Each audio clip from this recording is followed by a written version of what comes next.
तो आज का जो हमारा टॉपिक है या एक्सरसाइज है वो क्या है, टैक्स के बारे में है। तो हम जानते हैं मतलब यहाँ पे ये क्वेश्चन है कि टैक्स क्या होता है।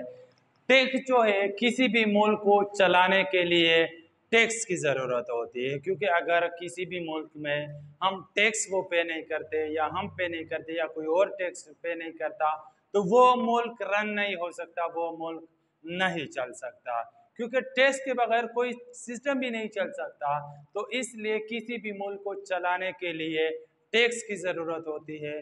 जब वो टैक्स पे करते हैं तो उस टैक्स के बदले में वो हमें फैसिलिटेट कर रहे होते हैं। वो मुल्क कैसे फैसिलिटेट करते हैं? हमारे लिए रोड बनाए जाते हैं, हॉस्पिटल बनाए जाते हैं, स्कूल्स बनाए जाते हैं, मतलब वो मुख्तलिफ किस्म के क्या है हमें फैसिलिटी वो दे रहे होते हैं। वो किसके बदले दे रहे होते हैं? जो हम उनको टैक्स दे रहे होते हैं, गवर्नमेंट को जो टैक्स दे रहे होते हैं उस टैक्स के बदले वो टैक्स कुछ अमाउंट होते हैं जो हम गवर्नमेंट को देते हैं। तो उस टैक्स के बदले क्या है, हमें मुख्तलिफ अक़साम में मुख्तलिफ किस्म से हमें क्या वो फैसिलिटेट कर रहे होते हैं। तो इस तरह फिर टैक्स के दो टाइप्स होते हैं। एक टाइप्स बेटा उसका है कि डायरेक्ट टैक्स, डायरेक्ट टैक्स। अब बेटा डायरेक्ट टैक्स कौन सा टैक्स होता है? वो टैक्स जो ऑटोमेटिकली पे होता है, मतलब अगर हम ना करना भी चाहे तो फिर भी वो पे हो जाता है, ऑटोमेटिकली वो होता है। कैसे डायरेक्टली पे होता है? A tax in which taxpayer pay directly to the government, जो ऑटोमेटिकली वो गवर्नमेंट की तरफ के लिए पे जो हो जाती।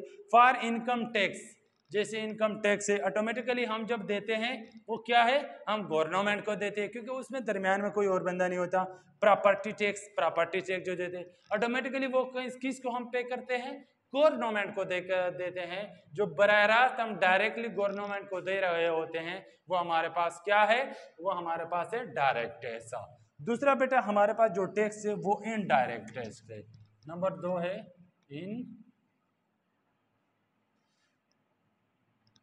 Indirect tax. अब बेटा इनडायरेक्ट जो होते हैं वो किसी के जरिए वो टैक्स पे की जाती है, डायरेक्टली हम पे नहीं करते। मतलब in such taxes are charge on goods, जो गुड्स के जरिए सामान के जरिए पी के मतलब हम कोई चीज़ लेते हैं तो हमने क्या वो चीज़ तो हमने लिया है तो हम कहते हैं कि मतलब हमने जो टैक्स थी वो पे नहीं की, हालांकि ऑलरेडी हम उसके अंदर टैक्स पे करते हैं। हम दुकानदार को दे देते हैं या हम कंपनी वाले को दे देते हैं, वो कंपनी क्या है वो गवर्नमेंट को दे रहा होता है। देखिए दरमियान में किसी और का जरिया है, किसी और के जरिए वो गवर्नमेंट को पे हो रही है।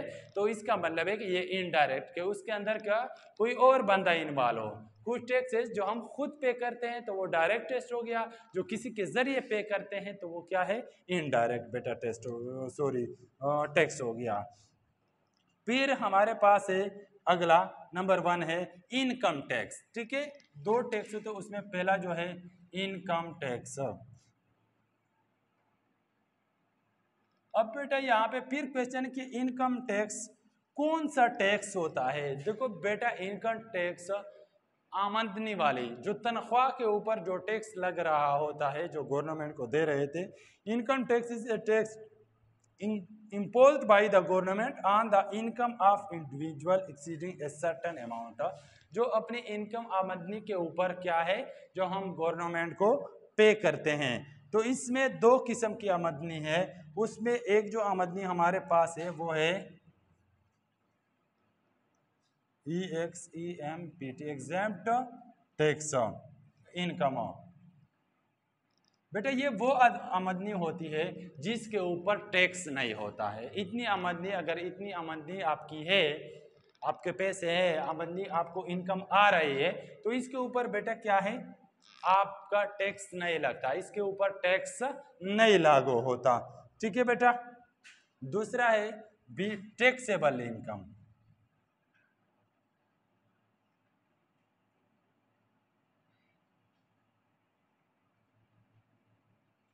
टैक्सेबल बेटा वो इनकम है जो क्या है, जिसके ऊपर टैक्स लग रहा हो, जिसके ऊपर क्या हो, वो आमदनी जिसके ऊपर टैक्स लगता है। तो अब कितनी आमदनी है जिसके ऊपर टैक्स लग रहा है?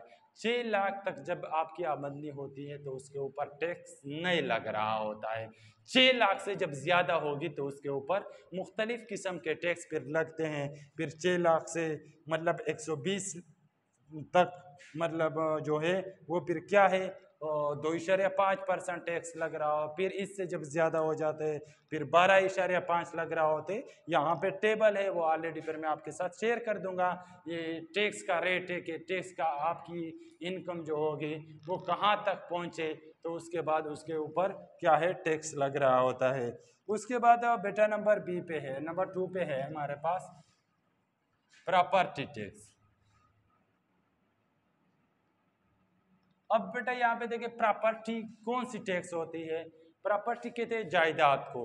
वो टैक्स जो जायदाद के ऊपर लग रहा हो उसको क्या कहते हैं? Property tax. अब बेटा जायदाद क्या है? जायदाद उस चीज को कहते हैं जिसको हम बेच तो सकते हैं लेकिन उसको दे नहीं सकते, वो ले नहीं जा सकता। जिस तरह बेटा क्या है, अब घर है, घर को तो हम बेच तो सकते हैं लेकिन उसको दे नहीं सकते कि वो अपने साथ ले जाए। इसी तरह बेटा जमीन हो गया, शॉप हो गया, इस तरह जितने भी चीजें हैं उसको प्रॉपर्टी कहते हैं, जायदाद कहते हैं जो वो अपने साथ क्या हो ले नहीं जा सकता। मतलब वो दे तो मतलब दे सकते, आप उसको क्या करते हो वो उसके नाम तो हो जाती है लेकिन वो क्या है अपने साथ वो ले नहीं जाते। उसको क्या कहते हैं? Property tax. ठीक है बेटा। अगला है बेटा नंबर 3 पे जर्नल सेल्स टैक्स, जिसको बेटा GST बोलते हैं बेटा। ठीक है बेटा।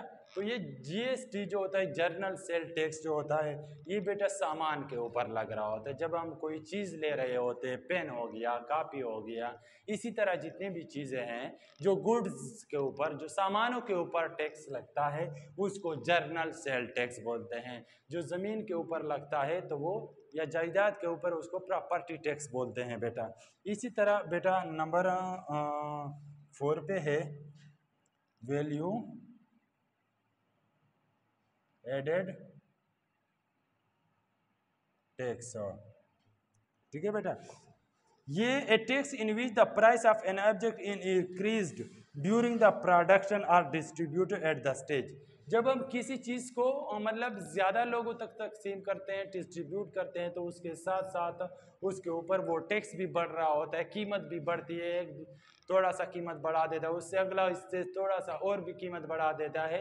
इस तरह जब इसकी कीमत बढ़ती है तो इसको वैल्यू एडेड टैक्स बोलते हैं, जिसको VAT भी कहते हैं, VAT। ठीक है बेटा। अगला हमारे पास है बेटा कमीशन है। अगला जो टॉपिक है वो कमीशन है। अब बेटा कमीशन क्या है? अब कमीशन एक चीज होती है, एक पैसे एक अमाउंट है। कमीशन क्या है? वो ऐसे होता है कि इसके दरमियान एक एजेंट होता है। या बेटा आपने कभी ईद के जानवर जब खरीदने मंडी जाते हो तो वहां पे जब आप कोई चीज ले रहे होते हो तो वहां पे एक दूसरा बंदा आ जाता है कि हाँ आपने क्या लेना है, तो वो भी दरमियान में घुस जाता है और आपको कहता है, एक आदमी होता है वो क्या है एक बकरी जो है तो वो 30,000 का बेच रहा होता है और आप उसको वो 30,000 का दे रहा है और आप उसको कहते हो कि नहीं मुझे 25,000 का दे दे। तो दरमियान में एक बंदा आ जाता है कि चलो ये जो रेट है ये मैं दोनों को इसके ऊपर मुतमईन करता हूँ, ये सौदा मैं दोनों का बराबर करता हूँ, दोनों को इन चीज़ों के ऊपर राजी करता हूँ। और जो बेचने वाला होता है उसको कहता है कि आप मुझे मर्जी दो, जो लेने वाला होता है उसको भी कह देता है कि आप मुझे मर्जी दे दो। तो क्या वो कहता है कि ना आपकी बात ना इसकी बात, इसको मैं 27,000 का रेट लगा दिया है कि ना बेचने वाले का रेट में लगा रहा हूं ना लेने वाले का, तो मैं 27,000 पे वो दोनों को एक चीज के ऊपर वो राजी कर लेता है, उसको एजेंट बोलते हैं। तो वो दोनों इसी चीज पे राजी हो जाते हैं। फिर उस तीसरे बंदे को दोनों तरफ से क्या होता है टैक्स मिल रहा होता है। ठीक है, सॉरी कमीशन मिला है उसको बेटा कमीशन बोलते हैं। इसी तरह प्लाट, घर, जमीन वगैरह ये जब बेचे जाते हैं तो इसकी भी तरतीब ये होती है कि उसमें तीसरा बंदा होता है, वो एक दूसरे को आपस में वो मिलाता है और दोनों का आपस में इस चीज़ को राजी कर लेते हैं और एक ही रेट के ऊपर वो दोनों मुतमईन हो जाते हैं। तो उनको फिर क्या है, जो बंदा वो दरमियान वाला होता है, हालांकि ना उसका प्लाट होता है ना वो लेता है, लेकिन वो दोनों बंदे को दोनों जो सेलर होते हैं और बायर होते हैं इनके दरमियान आ जाता है, इन दोनों को इस चीज़ के ऊपर राजी कर लेता है, उनको फिर बेटा क्या है कमीशन दी जाती है। ठीक है, उनको फिर के जब वो बिक जाता है तो जिसने लिया होता है वो भी अमाउंट पे करता है और जिसने बेचा हुआ होता है वो भी कुछ अमाउंट पे करता है जिसकी उसकी अपनी परसेंटेज है। उसके बाद रेट ऑफ कमीशन है, तो वही रेट है कि वो कितना रेट होता है, रेट ऑफ कमीशन। अब बेटा रेट ऑफ कमीशन कितना है, कितना रेट मुख्तस की होती है, तो वो रेट इधर दिया गया है कि the rate at which an agent और a person get the commission for doing service it's called the rate of commission. मतलब वो दरमियान में जो एक उनका वसीला या कि जरिया बना होता है उसने कमीशन का एक रेट मुख्तस किया होता है। Rate of commission is always expressed in percentage, ये हमेशा वो कितने परसेंटेज में होता है, ये 5% भी होता है, 2% भी होता है, 10% भी होता है। ठीक है बेटा, commission is calculated by the given formula, उसका एक फार्मूला है कि commission is equal to rate of commission multiplying selling price. ठीक है, कमीशन ये एक फार्मूला है कमीशन का कि commission is equal to rate of commission multiplying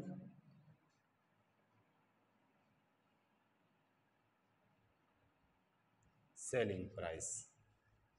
ठीक है बेटा, मतलब उसने बता दें कि commission is equal to rate of commission multiply selling price, ये इसी का फार्मूला है। तो बेटा चलते हैं एक्सरसाइज की तरफ, एक्सरसाइज को देख लेते हैं कि एक्सरसाइज कैसे होता है। उसमें कुछ क्वेश्चन मैं आपके लिए सॉल्व करता हूँ, देखते हैं कि इस चीज़ की आपको समझ आई होगी, क्योंकि इस चीज़ को पहले समझना बहुत ज़्यादा ज़रूरी था, क्योंकि अगर ये चीज़ है आप नहीं समझते और हम सिर्फ ऐसे क्वेश्चन पे शुरू हों तो फिर क्वेश्चन समझना थोड़ा सा डिफ़िकल्ट हो जाता है। लेकिन जब आप इस चीज़ को समझेंगे तो फिर आपके लिए क्या है बेटा, मसला नहीं होगा। तो बेटा चलते हैं एक्सरसाइज 1.15, एक्सरसाइज 1.15 है। 1.15 एक्सरसाइज में पहला क्वेश्चन है कि जवार has annual income of RS 1 lakh, 1 2 3 4 5 6। Find the amount of income tax, find the amount of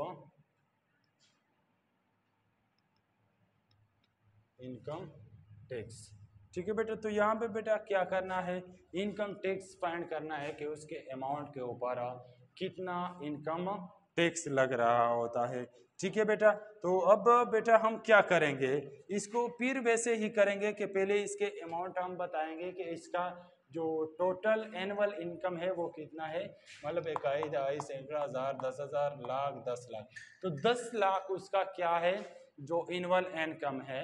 तो पहले बेटा मैंने आपको बताया था ये चीज़ कि कितने अमाउंट के ऊपर, 6 लाख अमाउंट के ऊपर मैंने आपको बताया था कि क्या होता है, टैक्स नहीं लग रहा होता है। तो इससे तो पहला काम हम क्या करेंगे, वो निकाल देंगे। ठीक है, फिर उसके बाद जो अमाउंट बचेगा तो वो क्या करेंगे, वो हमने लिखना है। ठीक है, ठीक है, तो हम क्या करेंगे, जो हमारे पास एक्सीडेंट अमाउंट है EXEMETED, वो कितना अमाउंट है, वो बेटा हमारे पास है 6 लाख रुपए। कई दाई सैकड़ा हजार 10,000 लाख।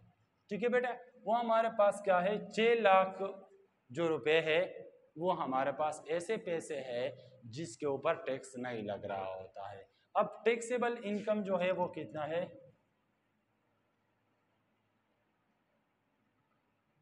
वो क्या है मतलब 10 लाख से 10,000 10,000 लाख 10 लाख माइनस कई 10,000 10,000 लाख। ठीक है, ये क्या है बेटा, इससे माइनस करना है। हमारे पास टैक्सेबल अमाउंट कितना होगा,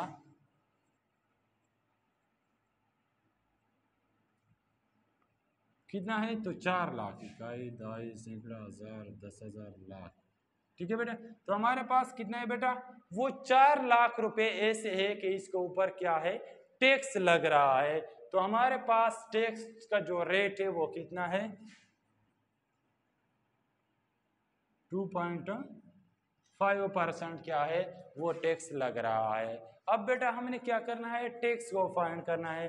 बेटा मैंने आपको बताया था, अब फिर भी बता रहा हूं कि जब भी बेटा आपने कम वैल्यू फाइंड करनी हो तो 100 को नीचे लगाए, अगर आपने बेटा ज्यादा वैल्यू फाइंड करना है तो 100 को बेटा क्या कर ले ऊपर लगाए। तो यहाँ पे बेटा हमने टैक्स फाइंड करना है कि इसके ऊपर कितना टैक्स लगे, find the amount of income tax, इनके ऊपर टैक्स कितना लग रहा है। तो बेटा टैक्स कम होता है, टोटल अमाउंट ज्यादा होती है, तो इसलिए हम क्या करेंगे कि टैक्सेबल इनकम इनकम टैक्स या टैक्स इज इक्वल टू, अब 2/5/100 मल्टीप्लाई क्या है बेटा ये लगा देंगे 1 2 3 4 5। अब क्या बेटा इधर इसके पॉइंट था, इसका बेटा पॉइंट खत्म कर लो, तो ये क्या है, अब इसके दरमियान पॉइंट था, पॉइंट की जगह 1 एक डिजिट 0 और ये 100 मल्टीप्लाई 4 1 2 3 4 5। तो बेटा ये टैक्स इज इक्वल टू, इसका ये पॉइंट ख़त्म हो जाएगा तो ये क्या है 1000 मल्टीप्लाई 1 1 2 3 4 5। ठीक है बेटा, तो ये टैक्स इज इक्वल टू 3 0 बेटा 3 के साथ क्या हो गए कट गए हैं बेटा।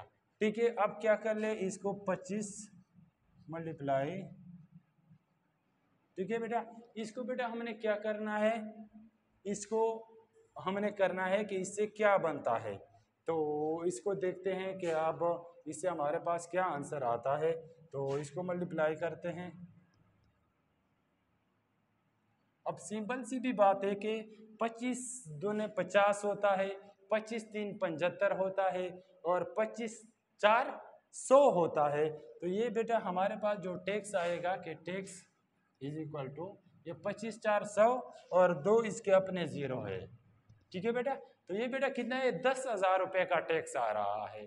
अब उसके ऊपर अगर उसकी इनकम जो है वो 10 लाख रुपए है तो उसके ऊपर जो इनकम टैक्स लागू हो रहा होता है वो बेटा कितना है 10,000 रुपये है। ठीक है बेटा, तो उम्मीद है कि इसी क्वेश्चन की समझ आई होगी। अब बेटा नेक्स्ट क्वेश्चन की तरफ चलते हैं। नेक्स्ट क्वेश्चन देखते हैं कि वो किस तरह सॉल्व होता है। ठीक है, इस क्वेश्चन को थोड़ा सा समझना है, थोड़ी सी जब इस चीज़ की बेटा आपको समझ आएगी तो फिर इजी होगा। लेकिन स्टार्ट में बेटा आप लोगों ने क्या करना है कि क्वेश्चन को लाजमी समझना है। क्वेश्चन को समझोगे तो बेटा फिर आपके लिए क्या है इजी है। तो बेटा फिर है कि if the income tax paid by the Ali is RS 10,000 रुपये। ठीक है, वो बेटा यहाँ पे बताया है कि यहाँ पे उसने जो टैक्स पे किया है वो बेटा कितना है 10,000 रुपये है। Find the total income of Ali, कि वो कह रहा है कि अली का जो टोटल आमदनी है वो कितनी है उसको फाइंड कर लो। क्योंकि यहाँ पे बेटा उसने क्या बताया है आपको, आपको ऑलरेडी ये चीज़ क्लियर करवाई है कि इसकी जो आमदनी है वो कितनी है, मतलब 10,000 रुपये है। 10,000 इसके ऊपर क्या है बेटा टैक्स लगा हुआ है। तो आपको उससे वो कह रहा है कि इसकी टोटल आमदनी, तो बेटा ये इसका उलट है। आप इसके ऊपर खुद ट्राई करें, नहीं तो फिर हम ऑनलाइन क्लास में करेंगे। तो चलते हैं क्वेश्चन नंबर नेक्स्ट की तरफ। नंबर 3 है। Number 3, Asra owns a plot of worth R S 4 lakh रुपए। 4 लाख रुपए पे उसने एक प्लाट खरीदा। Find the amount of property tax at the rate of 3%। वो कहता है कि प्रॉपर्टी टैक्स यहाँ पे फाइंड करना है। यहाँ पे जो टोटल वर्थ है, question number 3, worth is equal to बेटा कितना है 4 लाख, और वो क्या find the property tax. Property tax जो है वो बेटा फाइंड करना है, और यहाँ पे रेट जो उसने बताया है वो 3% है। तो बेटा देखिए परसेंट का मतलब 100 होता है। अब प्रॉपर्टी टैक्स भी पूछ रहा है तो प्रॉपर्टी टैक्स कम होता है, टोटली जो वेल्थ होता है वो ज़्यादा होता है। तो कम चीज़ के बारे में पूछ रहे हैं तो हम लिखेंगे property tax is equal to, अब 3/100, देखो ये सब नीचे आएगा मल्टीप्लाई 1 2 3 4 5, ठीक है बेटा। तो ये प्रॉपर्टी क्या है 2 0 बेटा, 2 से कट गए, 3 multiply 1 2 3 4, property tax is equal to 4 3 12 1 2 3। तो ये बेटा क्या है 12,000 रुपये बन रही है। इसकी जो इसके ऊपर जो बेटा टैक्स लग रहा है वो कितना है 12,000 रुपये बन रहा है। तो ठीक है बेटा, नेक्स्ट आगे क्वेश्चन की तरफ चलते हैं। और ये भी हो गया है। उम्मीद है बेटा इस क्वेश्चन की भी आप लोगों को समझ आई होगी, क्योंकि बेटा इजी है। सिर्फ क्वेश्चन को थोड़ा सा समझे, थोड़ा सा अगर जो पहले बातें मैंने आपको बताई थी अगर उस चीज़ की आपको समझ आ रही है तो बेटा फिर आपके लिए क्या होगा, मसला नहीं होगा। अब नंबर 4 पे है कि Faheem owns one plot and a house of a value is RS कई दाई सैकड़ा हज़ार 10,000 लाख 10 लाख 40 लाख रुपए है, और घर की जो कीमत है वो 70 लाख रुपए है। Find the amount of property tax. यहाँ पे बेटा आपने प्रॉपर्टी टैक्स फाइंड करना है, और क्या है रेट आपको बताया है। तो आपने ऊपर दोनों अमाउंट को पहले प्लस कर लो, 4 लाख और 7 लाख को प्लस कर लो, आपके पास टोटल अमाउंट आ जाएगी। फिर आपने प्रॉपर्टी टैक्स नामालूम में लिखना है और रेट आपको बताया है। सेम टू सेम जो अभी बेटा किया था सेम टू सेम इसी तरह क्वेश्चन है। तो नेक्स्ट क्वेश्चन की तरफ बेटा चलता हूँ। A man paid RS 17,000 as a property tax. यहाँ पे बेटा क्वेश्चन नंबर 5 है, ये बेटा आपके लिए करता हूँ number 5। A man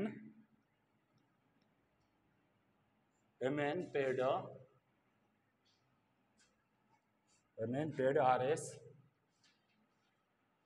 17,000 as a property tax at the rate of 1%। Find the total value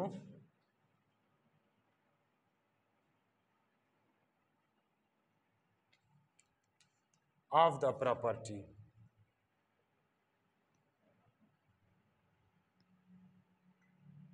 ठीक है बेटा। अब बेटा देखिए a man paid RS 17,000 as a property tax.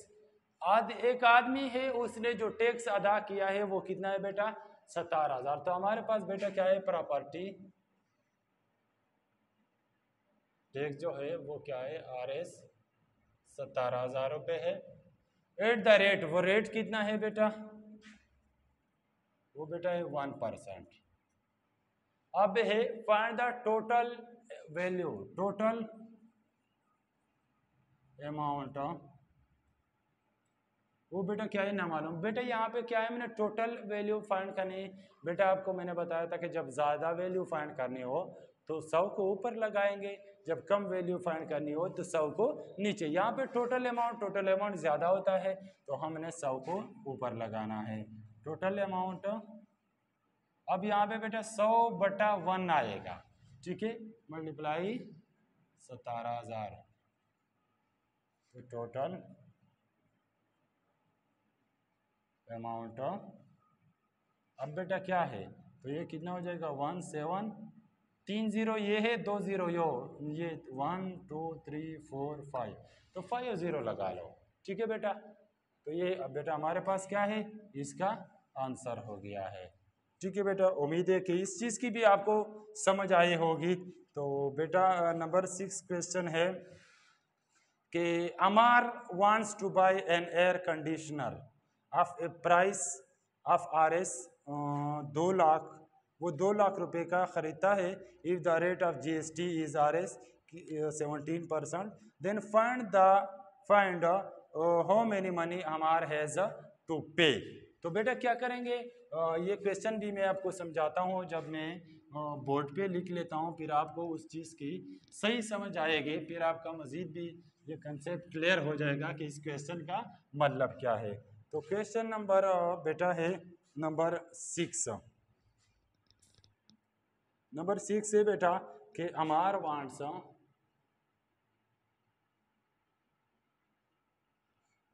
Wants to buy an air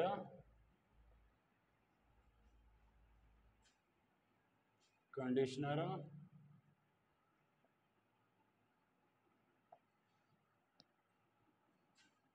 of price